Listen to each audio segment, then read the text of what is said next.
Hello बच्चों, नमस्कार। प्रिय विद्यार्थियों, अंग्रेजी की क्लास में आपका फिर से स्वागत है। इंग्लिश क्लास 12 कंपलसरी टॉपिक आपका चल रहा था लेटर राइटिंग, और लेटर राइटिंग टॉपिक में कंप्लेन लेटर्स में हम आगे बढ़ते हैं। नेक्स्ट आपका कंप्लेन लेटर आपको लिखना है Write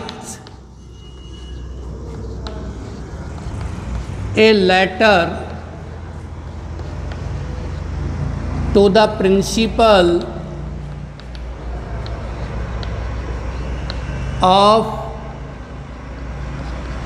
Government Senior Secondary School, Bharatpur.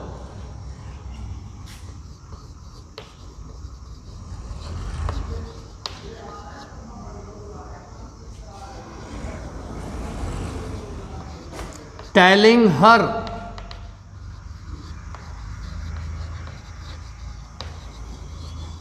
about the problem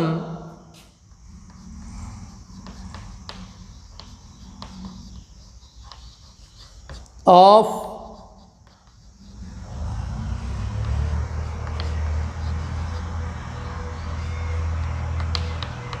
non-availability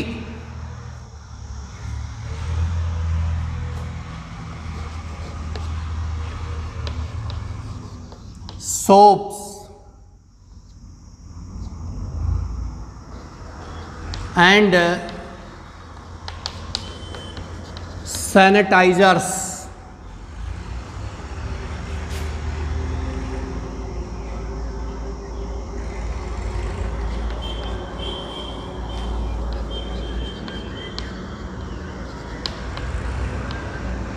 at the wash basins of school toilets।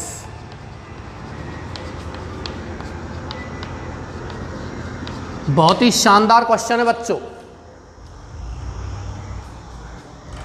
Corona pandemic चल रहा है। पैंडेमिक का मतलब आप जानते हो, महामारी। प्रिय विद्यार्थियों, महामारी कहते हैं एपिडेमिक,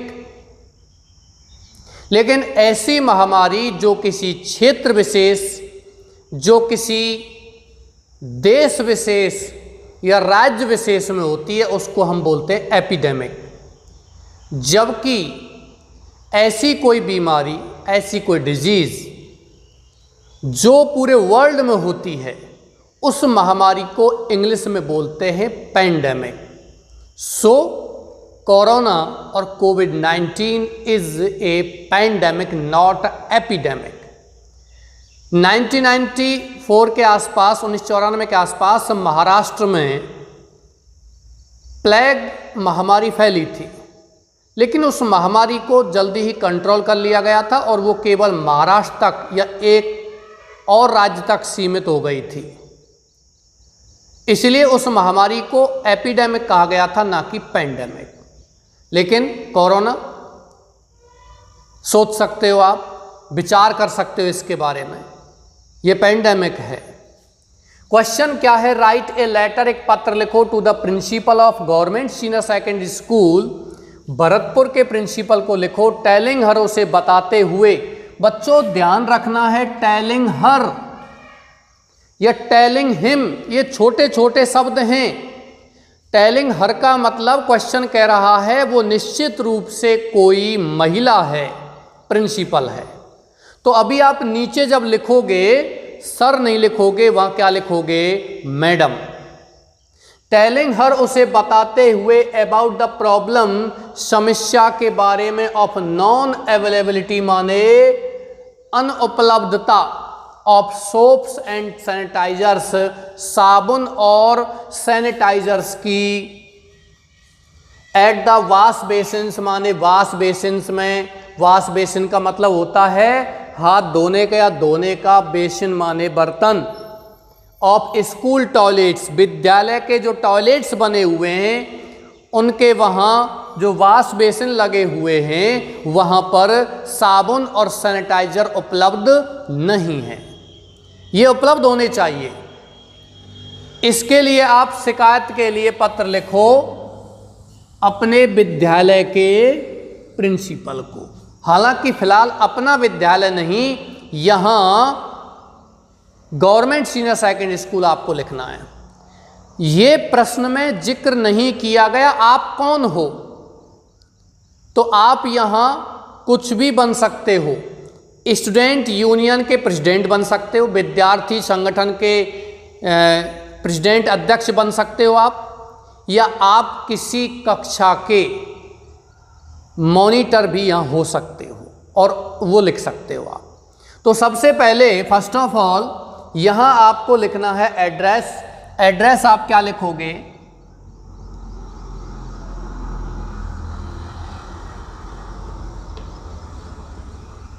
पिचासी।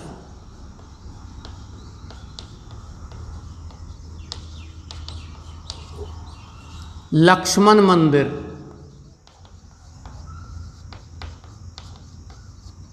भरतपुर।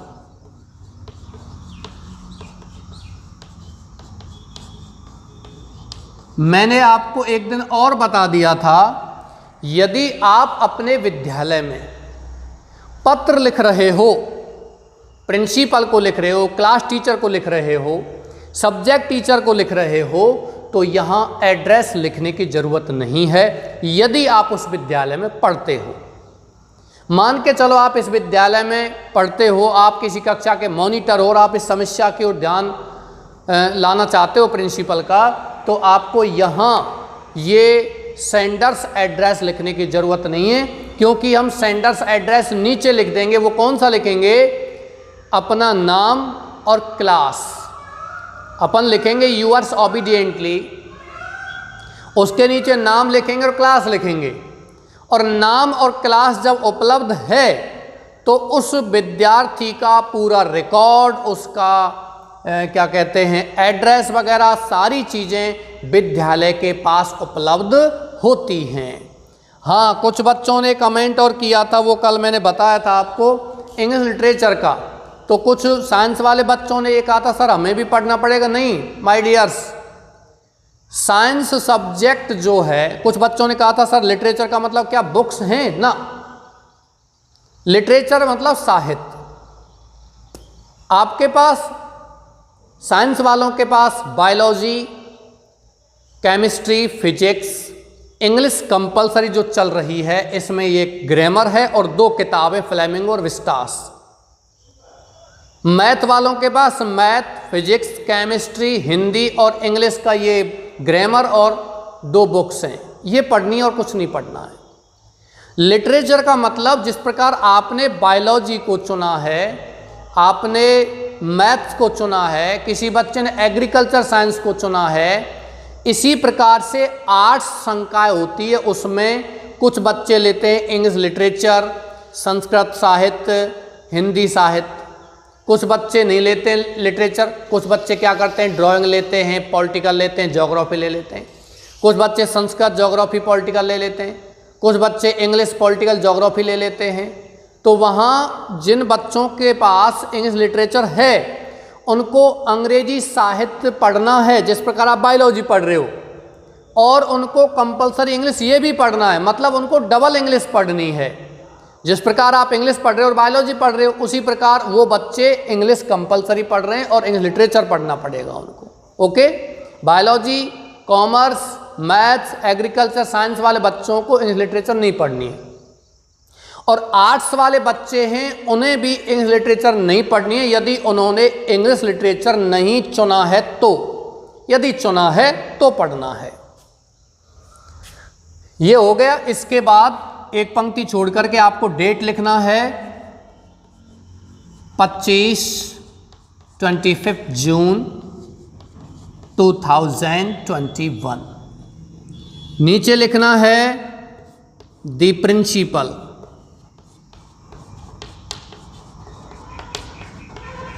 उसके नीचे लिखना है विद्यालय का नाम government senior secondary school Bharatpur. Subject लिखना है लिखा हुआ है यहां आपका सब्जेक्ट अबाउट द प्रॉब्लम, यहीं से लिखिए।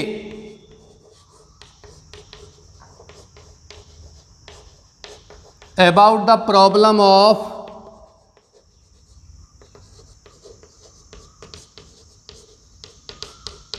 नॉन अवेलेबिलिटी ऑफ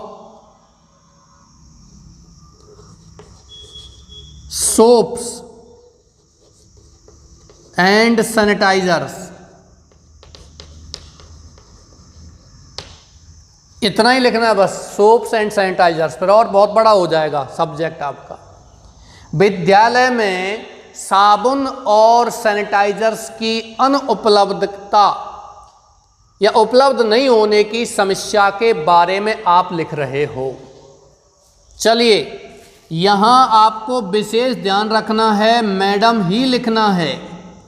यदि question, if your question does not express you any pronoun, any masculine और feminine gender, then you can write here sir और madam as you like.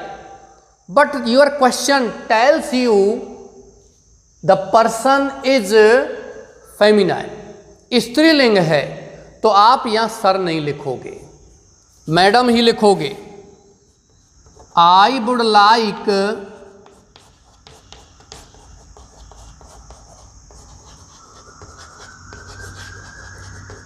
To draw your kind notice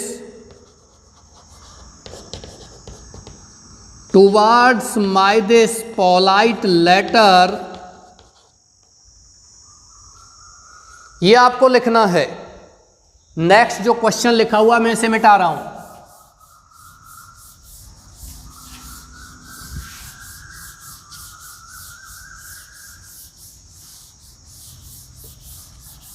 ये आपने सबने लिख लिया होगा यहां तक। नेक्स्ट जो आपका सब्जेक्ट दिया गया है उस सब्जेक्ट में से आपको लिखना है। क्या सब्जेक्ट दिया गया है? About the problem of, letter के बाद लिखना है about the problem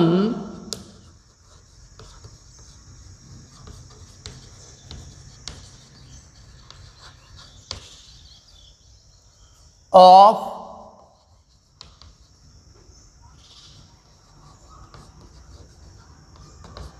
non availability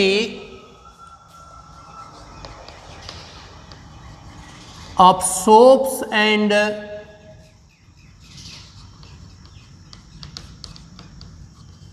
sanitizers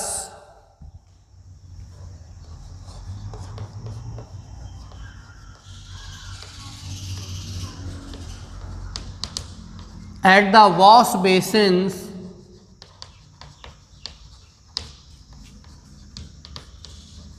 of school toilets।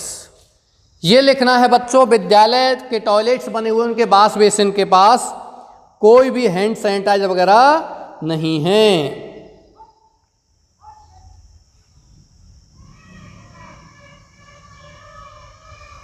There are, यहां से आगे लिखना है no soaps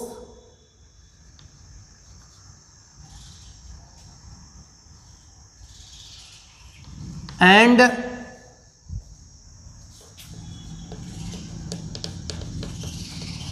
sanitizers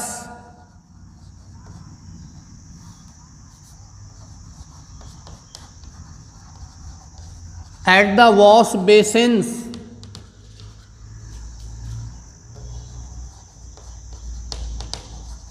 outside the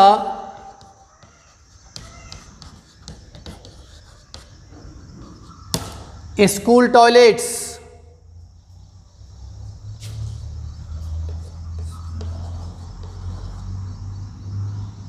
There are towels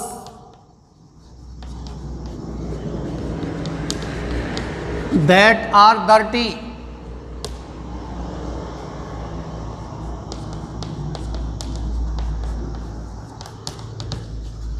it is the time of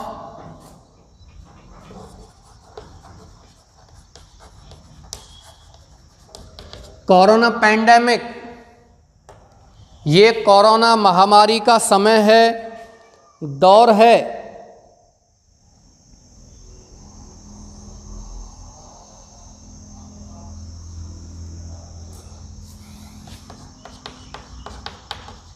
it is very difficult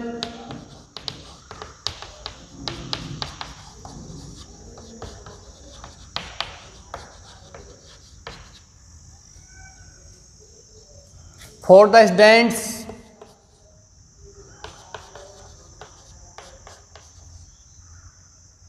ये विद्यार्थियों के लिए बहुत ही कठिन है टू क्लीन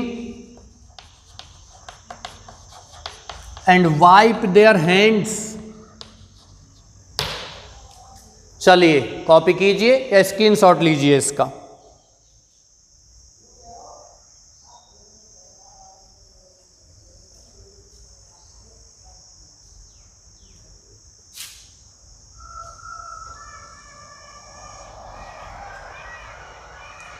देखिए बच्चों, I would like to draw your kind notice towards my this polite letter about the problem, समस्या के बारे में, ऑफ नॉन अवेलेबिलिटी, अनुपलब्धता, ऑफ सोप्स, साबुनों की। SHOP सोप मीन्स दुकान होता है और SOAP सोप मन साबुन होता है। And sanitizers at the wash basins पर, ऑफ स्कूल टॉयलेट्स माने विद्यालय के टॉयलेट्स का। देयर आर नो सोप्स, कोई साबुन नहीं है, एंड सैनिटाइजर नहीं है eight the wash basins, wash basin पर आउटसाइड जो बाहर की ओर लगे हुए हैं, द स्कूल टॉयलेट्स माने विद्यालय के टॉयलेट्स के। देयर आर टॉवल्स, क्या हैं, तौलिया हैं, दैट आर डर्टी, वो कैसे हैं, गंदे हैं। और लिखना चाहते हो तो लिख सकते हो dirty and stinking, dirty and stinking, तौलिया हैं वो भी कैसे हैं, गंदे हैं, हाथ पोंछने के लिए, और वो भी स्टिंकिंग, और कैसे हैं, बदबूदार हैं। स्टिंकिंग पहले भी शब्द आ चुका है। मैंने आपको टॉयलेट्स की अस्वच्छ स्थिति के बारे में क्वेश्चन लिखाया था, उसमें भी स्टिंकिंग शब्द आ चुका है। इट इज़ द टाइम, ये समय है, ऑफ कोरोना पैंडेमिक, कोरोना महामारी का। इट इज़ वेरी डिफिकल्ट, बहुत कठिन है, फॉर द स्टूडेंट्स, विद्यार्थियों के लिए, टू क्लीन, स्वच्छ रखना, एंड वाइप, और पोंछना, देयर हैंड्स, अपने हाथों को। WIPE, वाइप का मतलब क्या होता है बच्चों, पोंछना। वाइप यूर टीयर्स, अपने आंसू पोंछ लो। वाइपर नहीं लगे रहते हैं, कार वगैरह के ऊपर शीशे पर वाइपर लगे होते हैं। घरों में भी फर्श को साफ करने के लिए वाइपर लाते हैं। WIPER, वाइपर, पोंछने वाला। तो WIPE, वाइप मीन्स क्या होता है, पोंछना, देयर हैंड्स, अपने हाथों को। देयरफॉर, इसलिए, यू आर रिक्वेस्टेड, तुमसे प्रार्थना की जाती है, to look into the serious problem and make arrangement,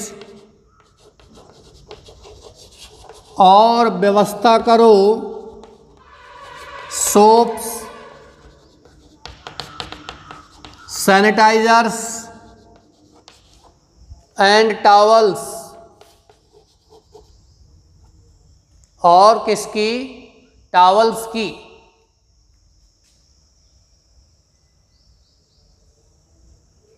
ये लिखा हुआ पहले से, टॉवल्स, गंदे और बदबूदार। साबुन, सैनिटाइजर और टॉवल्स की व्यवस्था करो, एज सून एज पॉसिबल, जितनी जल्दी इतनी संभव हो। आई नॉट ओनली होप, मैं केवल आशा ही नहीं करता हूं बल्कि विश्वास भी करता हूं, that you will consider this polite letter favourably, कि तुम इस पत्र को पक्ष में ही मानोगे। यहां आपको लिखना है थैंकिंग यू, यहां आपको लिखना है यूअर्स। यदि बच्चों आप विद्यालय में नहीं पढ़ते हो आप स्टूडेंट यूनियन के अध्यक्ष हो, विद्यालय की समिति के कोई सदस्य हो, विद्यालय की समिति के अध्यक्ष हो, तो ऐसी स्थिति में आप यूअर्स फेथफुली लिखोगे। और यदि आप विद्यार्थी हो तो आपको लिखना है यूअर्स ओबीडिएंटली। यूअर्स क्या लिखना है? ओबीडिएंटली लिखना है आपको। और यहां अपना नाम मोहित।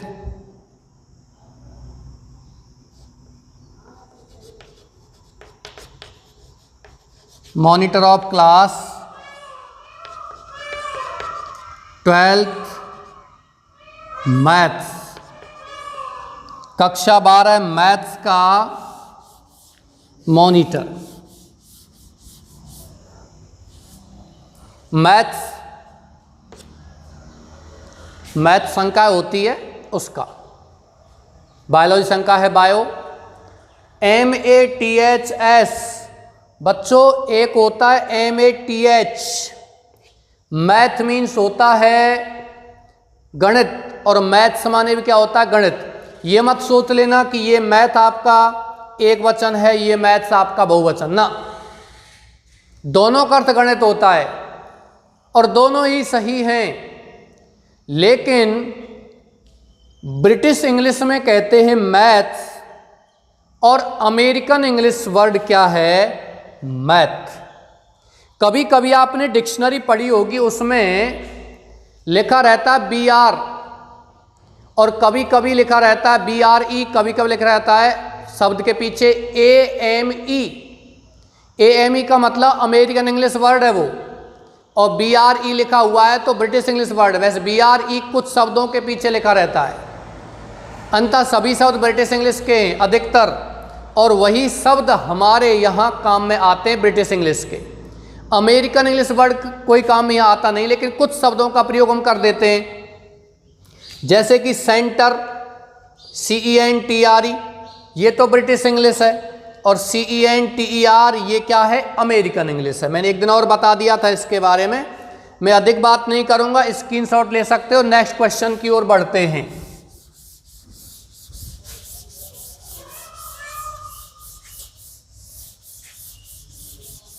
बच्चों नेक्स्ट क्वेश्चन आपको लिखना है, वही कंप्लेन लेटर है। आज और कंप्लेन लेटर कराने, कल आपका लेटर टू एडिटर प्रारंभ करा दूंगा। बड़ा टॉपिक है, हम कोई शब्द, कोई सेंटेंस, कोई पत्र छोड़ नहीं सकते। हमने पत्र छोड़ दिया और वो पत्र आ गया एग्जाम में, तो आपको उचित नहीं लगेगा। हालांकि मैंने फिर बता दिया, अपनी विचार शक्ति बढ़ाइए। और विचार शक्ति आप कैसे बढ़ा सकते हो? आप किताब पढ़िए, कोई भी किताब, मत सोचो वो आपके सिलेबस से संबंधित है। हिंदी या इंग्लिश का कोई भी किताब पढ़िए, एक न्यूज़पेपर पढ़िए। लेकिन न्यूज़पेपर में अधिकतर बच्चे क्या पढ़ते हैं? बाहर वाला पृष्ठ पढ़ लेते हैं, राजस्थान सरकार ने ये कहा, वहाँ 4 डूबकर मर गए, ये हो गया, वो हो गया। लड़के क्या पढ़ते हैं? पीछे के पृष्ठ को पलट करके क्रिकेट न्यूज़ देखते हैं, और कोई न्यूज़ नहीं। स्पोर्ट्स खेलों में भी फुटबॉल वगैरह, कोई और चेस वगैरह, कोई खेल की समाचार नहीं देखते हैं, वो केवल क्या देखते हैं? क्रिकेट न्यूज़ देखते हैं। हालांकि उससे विचार शक्ति बढ़ती है, पर वो केवल न्यूज़ देखते हैं, कौन जीत गया, ये नहीं पढ़ते पूरा कि कैसे जीता। न्यूज़ पेपर जब आप पढ़ते हो, राजस्थान पत्रिका हो, दैनिक भास्कर हो, अपने यहाँ 2 ही ये प्रचलित है राजस्थान में, अन्य और भी राष्ट्रीय लेवल के समाचार पत्र हैं, इंग्लिश में आते हैं और हिंदी में भी आते हैं। हिंदुस्तान टाइम्स है, द नवभारत टाइम्स है, टाइम्स ऑफ इंडिया है, द न्यू टाइम्स है, दैनिक नवज्योति है, पंजाब केसरी है, बहुत सारे समाचार पत्र हैं। राजस्थान पत्रिका, दैनिक भास्कर है। इनके बीच में, न्यूज़पेपर के बीचों बीच एक पृष्ठ आता है, उस पृष्ठ में एक लेख आता है। आप उस लेख को पढ़िए, रोजाना 15-20 दिन तक उस लेख को पढ़िए, फिर देखिए आपके विचार कितने बढ़ जाएंगे। बच्चों विचार शक्ति, मैं आपको 3 पत्र लिखा दूं और उनमें से कोई पत्र नहीं आता है, तो आप चौथा पत्र कोई आता है तो आपको लिखने में परेशानी होगी, क्योंकि आपने वो पढ़ा ही नहीं, और आपके विचार शक्ति भी इतनी नहीं है क्योंकि 3 पत्र ही लिखे हैं। यदि मैं आपको 15 पत्र लिखा देता हूं और उन सबको आप पढ़ लेते हो, उनमें से कोई नहीं आता, कोई 16वां पत्र कोई और आ जाता है बिना लिखाया हुआ, तो आप उसको आसानी से जवाब दे सकते हो, क्योंकि आपके पास 15 पत्रों की विचार शक्ति इकट्ठी हो गई है। उन्हीं 15 पत्रों में से आप विचारों को इकट्ठा कीजिए और तब आप 16वें पत्र का जवाब आसानी से दे सकते हो। और यही उसमें पूछा जाता है बोर्ड एग्जाम में। ये जो सिलेबस दिया गया इसका मतलब ये नहीं है कि आप पास हो जाओ, नंबर मिल जाए। एग्जामिनर ये देखते हैं कि आपकी विचार शक्ति कितनी मजबूत है और आपने कितना अलग लिखा है। 10 बच्चे एग्जाम दे रहे हैं, 10 बच्चों ने ऐसा कैसा ही सेम लिख दिया, तो एग्जामिनर समझेगा ये बच्चों की विचार शक्ति नहीं है, ये अध्यापक की विचार शक्ति है। तो आप जो भी पत्र लिख रहे हो उसमें अपनी तरफ से 1 या 2 सेंटेंस में जो लिखा रहा हूं उनमें अलग से जोड़िए। पासबुक की सहायता लीजिए और कहीं से कोई सहायता लीजिए या मुझसे पूछिए, उन शब्दों को आप उसमें अलग से जोड़िए, जिससे कि आपको फायदा होगा, विचार शक्ति आपकी उससे बढ़ेगी। चलिए मैं इसको मिटाता हूं और नेक्स्ट क्वेश्चन की ओर बढ़ता हूं।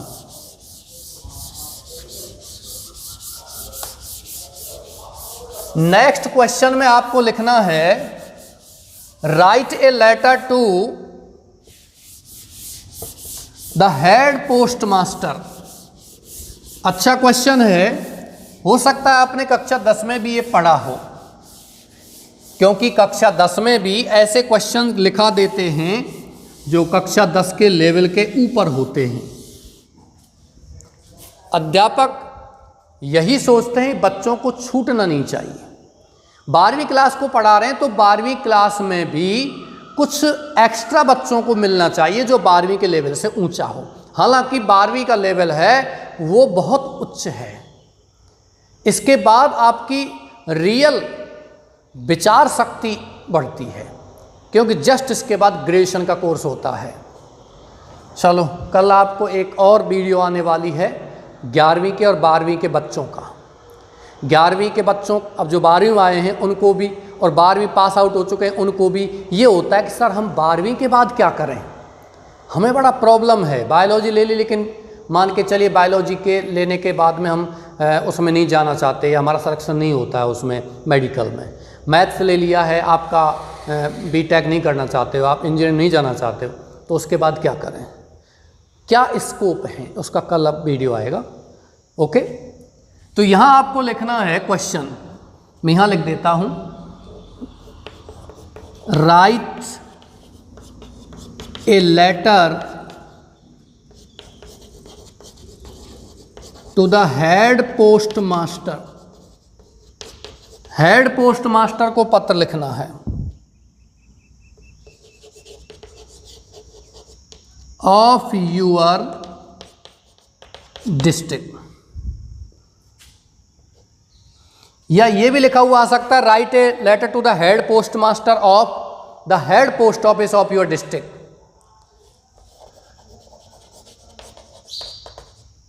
Complaining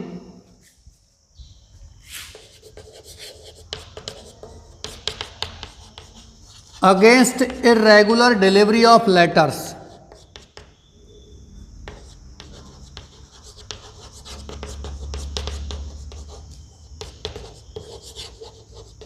in your area. तुम्हारे क्षेत्र में इर्रेगुलर डिलीवरी, अनियमित वितरण। बच्चों ध्यान रखना, हिंदी की तरह इंग्लिश में भी प्रत्यय और उपसर्ग होते हैं। In English, these are called as prefix and suffix. The word regular has IR prefix and make irregular, make the opposite word. Regular में IR लग गया, irregular बन गया, ये प्रीफिक्स है। कंप्लीट में इनकम्प्लीट इन लग गया, ये प्रीफिक्स है। डिस लग जाता है, प्रीफिक्स है। अन है, प्रीफिक्स है। तो ये ध्यान रखना, ये आपको लिखना है तुम्हारे क्षेत्र में पत्रों का अनियमित वितरण के विरुद्ध हेड पोस्ट मास्टर को आप पत्र लिखिए। तो first of all sender's address, यहां आप लिखोगे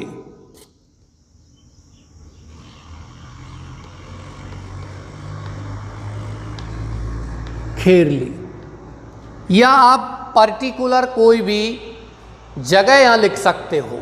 खेरली में जैसे कि आप चाहते हो कि आप यहां लिखना चाहते हो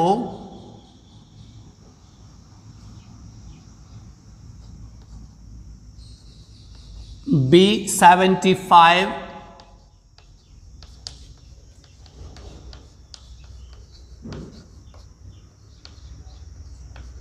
मैन मार्केट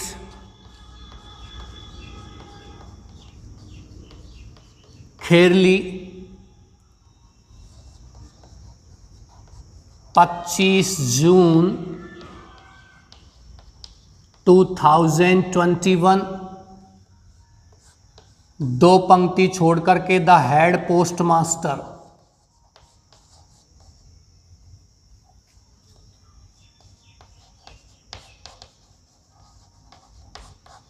और यहां लिखना है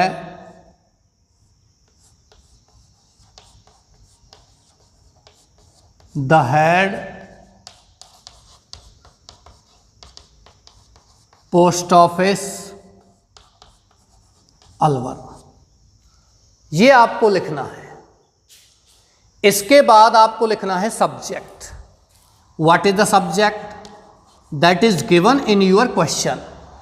Mind it, my dear students, you will not get any question that will not have any subject। ऐसा कोई प्रश्न आपको नहीं मिलेगा जिसमें आपका विषय सब्जेक्ट नहीं होगा। प्रत्येक क्वेश्चन में सब्जेक्ट दिया हुआ आएगा, और वो सब्जेक्ट भी name of the post, department और प्लेस के बाद आता है। जैसे कि यहाँ लिखा हुआ है ऑफ योर डिस्ट्रिक्ट, ये प्लेस हो गया। Complaining against irregular delivery of letters, ये आपका सब्जेक्ट हो गया। ये नहीं लिखना इन योर एरिया, ये हमको नीचे लिखना है, फिर डिटेल में लिखते हैं। और उसमें भी ध्यान रखना किसी क्वेश्चन में सेकंड पर्सन का प्रोनाउन दिया गया है, माने यू, यूर, योरसेल्फ, ये दिया गया है।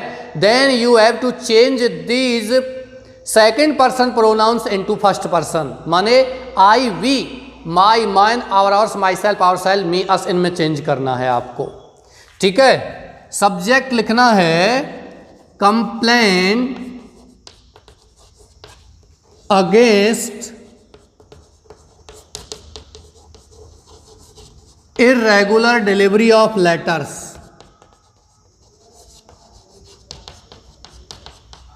ये आपका क्या हो गया, सब्जेक्ट। और सब्जेक्ट के बाद फिर आपको अपना पत्र प्रारंभ करना है। You have to begin your letter after subject, leave at least one line. You have to write sir or madam. Question does not show any such thing that shows it is sir or madam, masculine gender और feminine gender। ये question हमको ये नहीं बता रहा है कि ये स्त्रीलिंग है या पुल्लिंग। Sir, I would like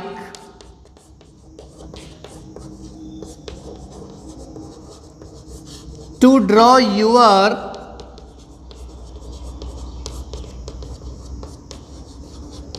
kind notice towards my this polite letter।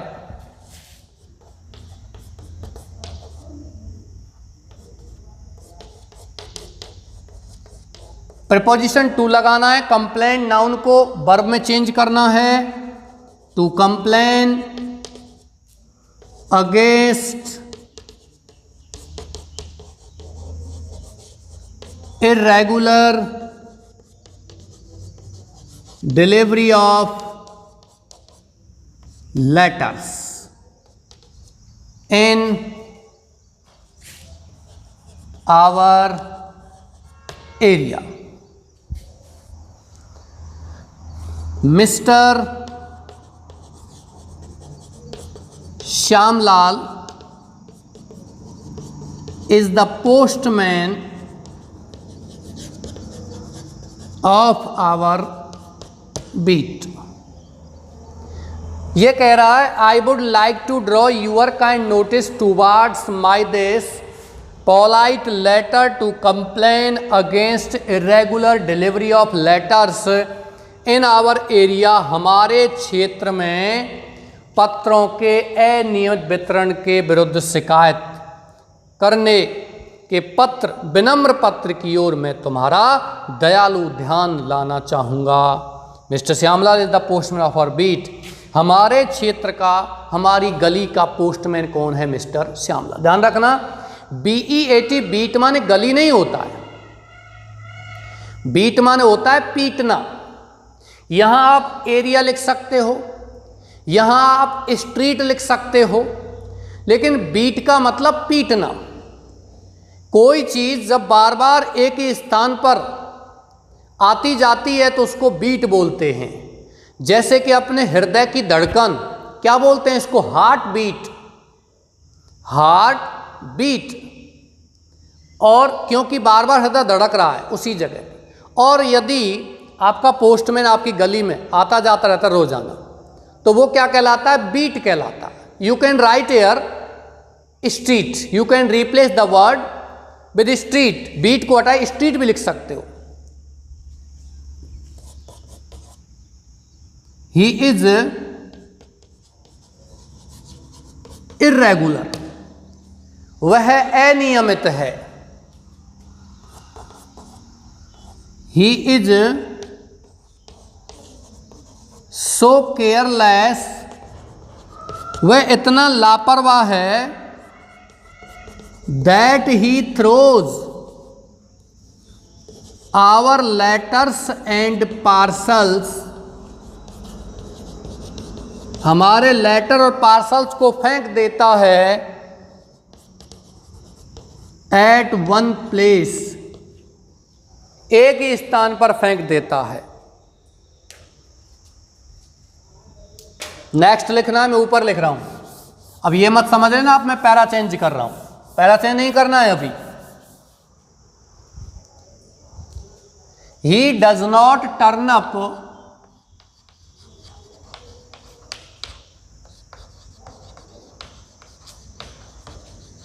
For days, बहुत दिनों तक वो आता ही नहीं है। टर्न अप का मतलब होता है वापस आना, मुड़ कर आना, एक बार चले जाना फिर वापस आना, टर्न अप कहलाता है। ये फ्रेजल वर्ब है आपकी। टर्न माने मुड़ना, अप मीन्स क्या होता है? ऊपर। लेकिन जब दोनों शब्दों को, वर्ब और एडवर्बियल को हम या प्रीपोजिशन को हम एक साथ रखते हैं तो वो वर्ब अपना अर्थ बदल लेती है। एक verb such verbs that takes any adverbial और preposition behind it and changes its meaning completely called phrasal verb. ऐसी क्रिया जो अपने पीछे कोई प्रीपोजिशन या एडवर्बियल लेती है और वो अपना अर्थ पूरी तरीके से बदल देती है, क्या कहलाती है? फ्रेजल वर्ब, मुहावरेदार क्रिया। टर्न मीन्स मुड़ना, अप मीन्स ऊपर, जबकि टर्न अप का मतलब होता है वापस आना। टर्न मीन्स मुड़ना, ऑन मीन्स होता है पर, और टर्न ऑन का मतलब होता है किसी इलेक्ट्रिक इक्विपमेंट को चालू करना। आपने कभी कंप्यूटर चलाया होगा, टर्न ऑन या टर्न ऑफ किया होगा। टर्न ऑफ का मतलब होता है उस उपकरण को बंद कर देना। तो यहां आपको लिखना है he does not turn up for days, वह बहुत दिनों तक नहीं आता है। समटाइम्स, कभी कभी, our letters and parcels are found lying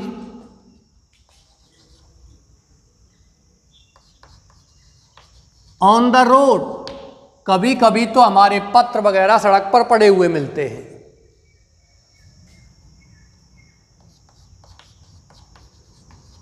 if we complain about it, यदि हम इसके बारे में शिकायत करते हैं, he is ready to quarrel, वह झगड़ा करने के लिए तैयार रहता है। वी हैव टू फेस, हमें सामना करना पड़ता है डिफिकल्टीज, कठिनाइयों का, परेशानियों का। When we do not get our letters and parcels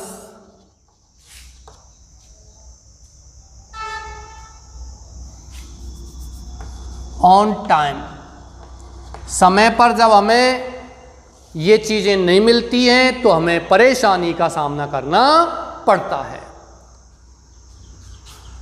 ये आपको लिखना है, ठीक है। मैं हिंदी बताता हूँ, यहाँ तक तो आपको बता ही दिया है। Mister Shyamla is the postman of our beat, he is irregular, वह अनियमित है। ही इज सो केयरलेस, वह इतना लापरवाह है, दैट की ही थ्रोज, वह फेंक देता है, आवर लेटर्स एंड पार्सल्स, पत्र और पार्सल्स को। बच्चों पार्सल मीन्स होता है पुलंदा, लेकिन इंग्लिश के हिंदी के बजाय इंग्लिश का शब्द ज़्यादा बेटर, पार्सल। पुलंदा शब्द ठीक नहीं बैठता हिंदी। बहुत ऐसे शब्द हैं हिंदी के, इंग्लिश जब हमारे रिदम में आ जाती है या कोई भी भाषा हमारे रिदम में बैठती है तो दूसरी भाषा में फिर वो परेशानी आती है उसमें। जैसे कि माचिस, दिया सलाई, ज़ीरो, ZERO। हालांकि जीरो शब्द इंग्लिश का नहीं है, जीरो शब्द लैटिन भाषा का है, इंग्लिश का नहीं है। लेकिन अंग्रेजी ने किसको ले लिया है? लैटिन भाषा के शब्द को ले लिया है। और ये जीरो शब्द है, इसका हिंदी क्या होता है? शून्य। बच्चों आपको जानकर बड़ी हैरानी होगी, in today's world English is an international language. आज के संसार में अंग्रेजी अंतर्राष्ट्रीय भाषा मानी जाती है, लेकिन 1100 के आसपास अंग्रेजी केवल एक क्षेत्रीय भाषा थी जो इंग्लैंड के केवल जंगलों में बोली जाती थी। अरिस्टोक्रेटिक लोग नहीं बोलते थे। उस समय की जो उच्च भाषा थी वो लैटिन भाषा, फ्रेंच और रोमन भाषा थी। बाद में अंग्रेजी आई थी। और आप ये सोच सकते हो कि अंग्रेजी में अपने स्वयं के मात्र 5000 शब्द हैं और अन्य भाषाओं से लिए गए शब्दों को, कुछ हिंदी के, कुछ संस्कृत के, इंग्लिश में, लैटिन के, रोमन के, कुछ फ्रेंच लैंग्वेज के शब्द लेकर के अंग्रेजी की आज जो वर्णमाला है वो लगभग 13-14 हज़ार शब्दों की है रियल। फ्रेंच लैंग्वेज इससे, रोमन लैंग्वेज, लैटिन भाषा जो है ये इससे ज़्यादा बेटर मानी जाती हैं। 35,000 शब्द हैं लैटिन भाषा में। और आप हिंदी की बात करते हो बच्चों, हिंदी में 70,000 शब्द हैं। और बच्चों आप यदि हमारी संस्कृत भाषा की बात करते हो तो संस्कृत भाषा में बिना किसी अन्य भाषा के शब्दों को लिए गए संस्कृत भाषा में 2.5 लाख शब्द हैं। आपको जानकर बड़ा आश्चर्य होगा कि संस्कृत वास्तव में हिंदी की ही नहीं सभी भाषाओं की जननी है, लेकिन हम उस भाषा को भूल चुके हैं। हम अंग्रेजी की ओर आगे बढ़ रहे हैं। चलिए, जैसा देश वैसा वेश, जैसा युग है हमें वैसा करना चाहिए, लेकिन we should not forget our mother tongue too. हमें अपनी मातृभाषा को नहीं भूलना चाहिए। Therefore, you are requested, इसलिए तुमसे प्रार्थना की जाती है, to look into the matter, इस मामले में देखो, and do the needful, और आवश्यक कार्य करो, as soon as possible, जितनी जल्दी जितनी संभव हो। I not only hope, है ना। इसके बाद आपको लिखना है थैंकिंग यू, और फिर लिखना है yours faithfully, और फिर अपना नाम वगैरह लिखना है नीचे। तो ये मैंने आपको बता दिया। यहाँ एक जगह पर पार्सल्स को फेंक देता है। He does not turn up, वह नहीं आता 4 डेज, बहुत दिनों तक। समटाइम्स, कभी कभी समटाइम में एस लगाना है, समटाइम्स करना है। समटाइम माने होता है किसी समय, और समटाइम्स मीन्स होता है कभी कभी। और letters and parcels are found, हमारे पत्र और पार्सल्स पाए जाते हैं लाइंग पड़े हुए ऑन द रोड, किस पर, सड़क पर। इफ वी कंप्लेन, यदि हम शिकायत करते हैं अबाउट इट, इसके बारे में, ही इज रेडी, वो तैयार रहता है, टू क्वारल, झगड़ा करने के, टू फाइट या लड़ने के लिए। वी हैव टू फेस, हमें सामना करना पड़ता है। बच्चों हिंदी में यदि कोई सेंटेंस ऐसा हो, पढ़ता है, पढ़ती है, ऐसा कोई सेंटेंस आता है, पढ़ता था, पढ़ती थी, ऐसा कोई सेंटेंस आता है, तो प्रेजेंट टेंस में पढ़ता है, पढ़ती है के लिए हैज टू और हैव टू लगाते हैं, और पास्ट टेंस में हैड टू, पढ़ता था, पढ़ती थी, पढ़ा, पढ़ी, ये आता है तो हैड टू लगाते हैं। जैसे मुझे जाना पड़ा, मुझे खेलना पड़ा, आई हैड टू प्ले, मुझे पढ़ना पड़ा या मुझे पढ़ना पड़ता था, आई हैड टू रीड या स्टडी, जो भी आप लिखोगे। और पढ़ेगा, पढ़ेगी आता है तो will have to, shall have to का प्रयोग करते हैं। जैसे तो मैं कल स्कूल आना पड़ेगा, you will have to come to school tomorrow, तो विल हैव टू का प्रयोग करते हैं गागीगे के लिए यदि बाध्यता पूर्वक किसी काम को करते हैं। और पास्ट टेंस में होता है तो वहाँ किसका प्रयोग करते हैं, हैड टू का प्रयोग करते हैं। और प्रेजेंट टेंस में यदि होता है तो वहाँ किसका प्रयोग करते हैं, हैज टू या हैव टू का प्रयोग करते हैं। तो ये ध्यान रखना है आपको। नेक्स्ट क्वेश्चन की ओर बढ़ते हैं, लेकिन उस क्वेश्चन की ओर बढ़ने से पहले इसका हिंदी और सुन लीजिए। वी हैव टू फेस, हमें सामना करना पड़ता डिफिकल्टीज, कठिनाइयों का, मुसीबतों का, समस्याओं का, वह जब वी डू नॉट गेट, हम प्राप्त नहीं कर पाते हैं, और वी कैन नॉट गेट, हम प्राप्त नहीं कर सकते हैं या नहीं करते हैं, आवर लेटर्स, हमारे पत्रों को, एंड पार्सल्स को, ऑन टाइम, मान किस पर, समय पर। यहाँ से फिर आपको लिखना देयरफॉर, इसलिए यू आर रिक्वेस्टेड, तुमसे प्रार्थना की जाती, to look into the matters, मामले में देखने की, एंड डू द नीडफुल, आवश्यक कार्य करने की, एज सुन एज पॉसिबल, जितनी जल्दी उतनी संभव हो। आई नॉट ओनली होप, ये आपको लिखना ही है। Thank you yours faithfully. आपको एक दिन में 3 पत्र भी हो सकते हैं, मैं एक दिन में आपको 4 पत्र भी लिखा सकता हूँ, करा सकता हूँ, लेकिन फिर बहुत फास्ट चलना पड़ेगा।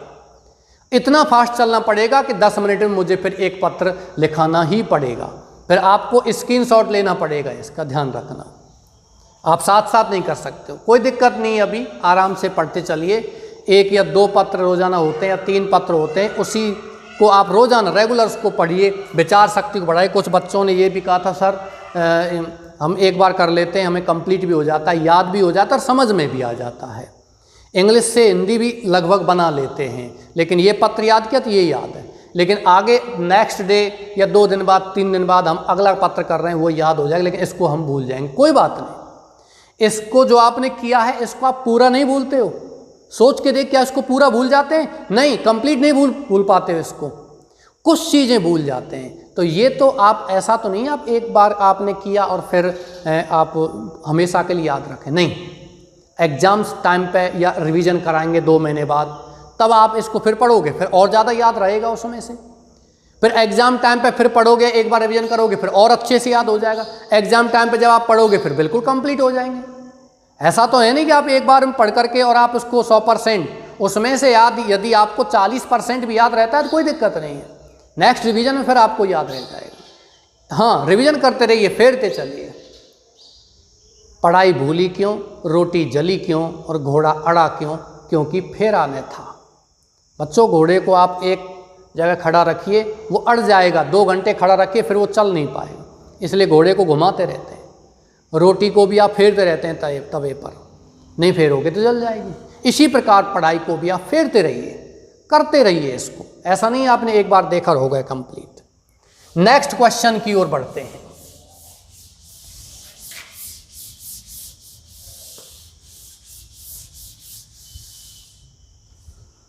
नेक्स्ट क्वेश्चन है,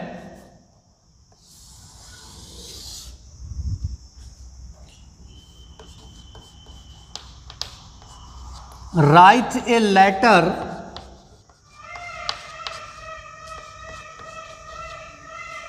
to the collector of your district.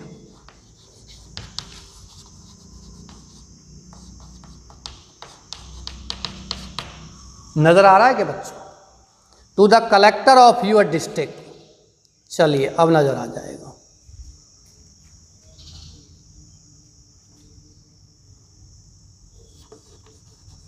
Complaining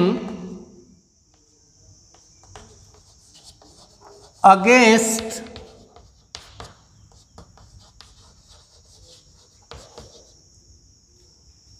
ये तो लिखा दिया, कंप्लेनिंग शिकायत करते हुए, अबाउट या against poor power supply. English में इस शब्द को बच्चों बोला जाता है पुअर, पुअर नहीं, रे नहीं बोलता है, पुअर, बर्ड, टीचर, मास्टर। ध्यान रखिए आर से पहले कोई स्वर होता है और आर के बाद कोई व्यंजन होता है, या आर से पहले कोई स्वर होता है, आर किसी शब्द का अंतिम अक्षर होता है, तो वहां हम आर को रे के रूप में प्रोनाउंसिएशन नहीं करते हैं, उच्चारण नहीं करते हैं। जैसे teacher, bird, WORD world, WORD word, PARTY party, MSTER master, master नहीं, वो गलत है। Poor power supply. और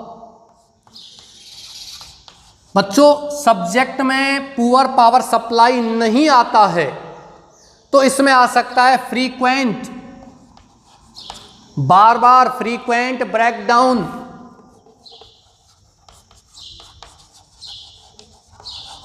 of electricity in your area. तुम्हारे क्षेत्र में, प्रश्न सुनिए, राइट ए लेटर, एक पत्र लिखो, to the collector of your district, अपने जिले के जिलाधीश को, कलेक्टर को पत्र लिखिए, ठीक। कंप्लेनिंग शिकायत करते हुए, अगेंस्ट पुअर पावर सप्लाई। तो बच्चों आपका सब्जेक्ट क्या हो गया? Poor power supply, complain against poor power supply. या क्वेश्चन बोर्ड एग्जाम में ये पुअर पावर सप्लाई नहीं आता है, क्वेश्चन आता है complaining against frequent breakdown of electricity. Frequent का मतलब क्या होता है बच्चों? बार बार। फ्रीक्वेंट माने बार बार। मैथ्स वाले बच्चे जानते होंगे फ्रीक्वेंसी, फ्रीक्वेंसी माने बारंबारता। फ्रीक्वेंट ब्रेकडाउन, बार बार खराबी। मैंने फिर बता दिया आपको, ब्रेक मीन्स होता है तोड़ना, डाउन मीन्स होता है नीचे, जबकि ब्रेक डाउन मीन्स होता है किसी विद्युत उपकरण का या किसी मशीनरी का बीच में खराब हो जाना, क्या कहलाता है? ब्रेकडाउन। ये मुहावरेदार क्रिया है, फ्रेजल वर्ब है। यदि ब्रेकडाउन में किसी मशीन का खराब होना नहीं आता है तो ब्रेकडाउन का मतलब हताश या निराश होना भी होता है। He broke down when he here the news of a death. जब उसने उसकी मृत्यु का समाचार सुना तो वह निराश या हताश हो गया, बेहोश हो गया। मशीनरी खराब हो जाना, I came late because my bike broke down on the way. मैं लेट आया क्योंकि मेरी बाइक रास्ते में क्या हो गई? खराब हो गई। ब्रेक डाउन, खराब होना। ब्रेक अवे, तोड़ाकर भाग जाना, कि कोई जानवर वगैरह, गांवों में जानवर वगैरह खूंटे से तोड़ा के भाग जाता है, उसको बोलते हैं break away. The cow broke away from the hedge and went into the woods. गाय खूंटे से तोड़ाकर भाग गई और कहाँ चली गई? जंगल में चली गई। ब्रेक ऑफ, मित्रता समाप्त कर लेना या राजनीतिक संबंध तोड़ लेना। India broke of her relations with Pakistan. Bharat ने पाकिस्तान से अपने राजनीतिक संबंध समाप्त कर लिए। ब्रेक इनटू, टुकड़े टुकड़े हो जाना। The car broke into pieces when it struck against the truck. Car टुकड़े टुकड़े हो गए जब किससे टकराई? ट्रक से। तो ब्रेकडाउन का मतलब खराबी ऑफ इलेक्ट्रिसिटी, मान विद्युत की, बिजली की, इन योर एरिया, तुम्हारे क्षेत्र में। तो बच्चों यहां पावर का मतलब क्या होता है? विद्युत या बिजली, और इलेक्ट्रिसिटी का मतलब क्या होता है? विद्युत या बिजली। तो सबसे पहले आपको यहां लिखना है अपना एड्रेस। एड्रेस डायरेक्ट लिख दीजिए कठूमर। यदि आप किसी शहर में रहते हो तो कोई सिटी का एड्रेस भी आप यहां लिख सकते हो। जैसे कि आप यहाँ किसी शहर का लिख देते हो C85 महेश नगर जयपुर, D12 है ना, ये लिख सकते हो तिलक नगर जयपुर। ये कुछ भी आप शिप्रापत B15 शिप्रापत मानसरोवर जयपुर कुछ भी लिख सकते हो, C15 शांति कुंज अलवर, जो भी आप एड्रेस यहाँ चाहते हो वो लिख सकते हो। यदि if the address is not mention in your question, if the address is mention in your question then you have to write the address that is given in your question. प्रश्न में यदि आपका एड्रेस लिखा हुआ है तो उसी को लिखना है, आप अपनी इच्छा से पता नहीं लिख सकते हो। यदि आप लिखते हो that will be incorrect answer, आपका नंबर डिडक्ट कर लिया जाएगा। कठुमर, इसके बाद नीचे क्या लिखना है आपको, डेट 25 जून 2021। नीचे लिखना है the district collector, the district collector, और इसके नीचे क्या लिखना है, अलवर। ये क्या हो गया आपका पद का नाम और स्थान का नाम। संस्था को लिखने की जरूरत नहीं, डिस्ट्रिक्ट लिखा हुआ। डिस्ट्रिक्ट कलेक्टर का मतलब पूरे जिले का, मैंने उस दिन भी बता दिया था। रेवेन्यू डिपार्टमेंट, राजस्व विभाग का सबसे बड़ा अधिकारी कलेक्टर होता है जिले में, लेकिन ये कलेक्टर साहब की जो पोस्ट होती है ये जिले में केवल और केवल राजस्व विभाग की नहीं, सभी विभागों के ऊपर होता है। इसलिए डिस्ट्रिक्ट कलेक्टर का कोई पर्टिकुलर डिपार्टमेंट नहीं होता, इसलिए यहाँ कोई पर्टिकुलर डिपार्टमेंट या विभाग लिखने की आवश्यकता नहीं है। इसके नीचे आपने ये लिख दिया। अब बात आती है सब्जेक्ट की। बच्चों सब्जेक्ट आपका दिया गया है कौन सा, complain against poor power supply, complain against poor power supply, कमजोर विद्युत आपूर्ति के विरुद्ध शिकायत। अब हम बात करते हैं ये क्यों नहीं लिखा। मैंने तो आपको केवल समझाने के लिए बताया है कि परीक्षा में केवल यहां तक आएगा, poor power supply in your area, तो ये लिखना है, और ये नहीं आता, ये आता है तो ये लिखना है। तब आप क्या लिखते, ये आता तो तब आप लिखते कंप्लेन, एक ही लिखना है, दोनों नहीं लिखने हैं। मैं तो इसलिए लिखा है केवल परीक्षा में ये नहीं आया तो वो भी आ सकता है, वो नहीं आया तो ये आ सकता है, क्योंकि दोनों का अर्थ एक ही होता है। ब्रेकडाउन मीन्स खराबी, पुअर मीन्स कमजोर, पावर मीन्स विद्युत, इलेक्ट्रिसिटी मीन्स विद्युत, ठीक है। Complain against frequent breakdown of electricity, ये आपका क्या हो गया सब्जेक्ट। या तो इसको लिखिए या इसको लिखिए, कोई एक इसमें से लिखना है, समझने दोनों हैं, ठीक है। ये आपको इस तरीके से ये हो गया यहां तक। इसके अलावा सर या मैडम कल अपन लिखेंगे, और कल से यानी कल इसको आगे बढ़ाएंगे, और कल से आपका दूसरा प्रकार, आप स्क्रीनशॉट ले सकते हो, मैं बार बार आगे आ जाता हूं, मेरा काम ही यही है भाई, दूर रह के मैं कैसे पढ़ाऊंगा।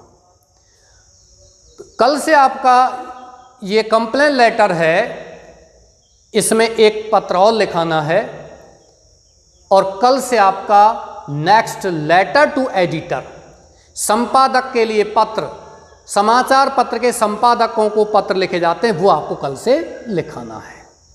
उसमें थोड़ा सा परिवर्तन करना है, I would like to draw, इसमें वो मैं आपको लाइन लिखा दूंगा। जॉब लेटर होता है उसमें थोड़ा सा परिवर्तन करना होता है ना। तो इसी के साथ मैं इस क्लास को समाप्ति की ओर ले जाता हूं। मैं आशा करता हूं कि आप बहुत अच्छे से मेहनत कर रहे हो, पढ़ रहे हो। वही शब्द मैं बार बार कहता हूं, नंबर एक रेगुलरिटी रखो, और नंबर दूसरा अपने ऊपर इतना बोझ मत आने दो कि आप उसको ना उठा पाए। अभी कुछ बच्चों ने ये पत्र बिल्कुल नहीं पढ़ना शुरू किया, और उनको लग रहा है सर 6 या 7 या 8 पत्र हो जाएंगे, 10 पत्र हो जाएंगे, तब हम पढ़ना शुरू करेंगे, तो आपको प्रॉब्लम आ जाएगी। इतना बोझ महसूस करोगे, आप पढ़ ही नहीं पाओगे। रेगुलर पढ़िए, नियत पढ़िए, वीडियो को पूरा देखिए। हो सकता है कुछ बच्चे इंटेलिजेंट हैं तो वीडियो को वो थोड़ा फास्ट कर सकते हो, है ना। इसी के साथ मैं क्लास को समाप्त करता हूँ। और भी कोई क्वेरीज आपकी होती हैं, कोई समस्याएं हैं तो वो मुझे बताइए। एक समस्या है जो आपकी अभी भी बनी हुई है, हालांकि सभी समस्याएं मैंने जो बच्चों ने कमेंट में डाली थी मैंने उनके बारे में जिक्र कर दिया। एक ही समस्या है, वो है आपका अनुवाद का, ट्रांसलेशन का। बच्चों अब तक जो मैं पत्र लिखाया है उसमें दो ही चीज़ें आपको याद करनी है। प्रेजेंट टेंस याद कर लो, प्रेजेंट कंटिन्यूस नहीं, प्रेजेंट परफेक्ट नहीं, प्रेजेंट इंडेफिनिट और सिंपल, इजारे मुख्य क्रिया की थर्ड फॉर्म और केवल इजारेम और नाउन या आपका एडजेक्टिव। इजारेम और मुख्य क्रिया की थर्ड फॉर्म इसी टेंस में आती है लेकिन वो पैसिव वॉइस होगी, वो भी आपको करना है। एक ही टेंस कर लो, प्रेजेंट इंडेफिनिट। प्रेजेंट इंडेफिनिट में नंबर 1 कर्ता प्लस मुख्य क्रिया की फर्स्ट फॉर्म एस या ईएस, या कर्ता इजारेम थर्ड फॉर्म पैसिव वॉइस बन गई, या कर्ता सहायक क्रिया इजारेम और संज्ञा या विशेषण, ये आपको करने हैं। इसको आप कीजिए और आने वाले समय में, आने वाले दिनों में 1, 2, 3, 4 दिन में मैं आपको ट्रांसलेशन के नियम है वो भी मैं आपको बता दूंगा, अलग से और वीडियो डाल दूंगा। ठीक है, इसी के साथ क्लास समाप्त करता हूं। Thank you.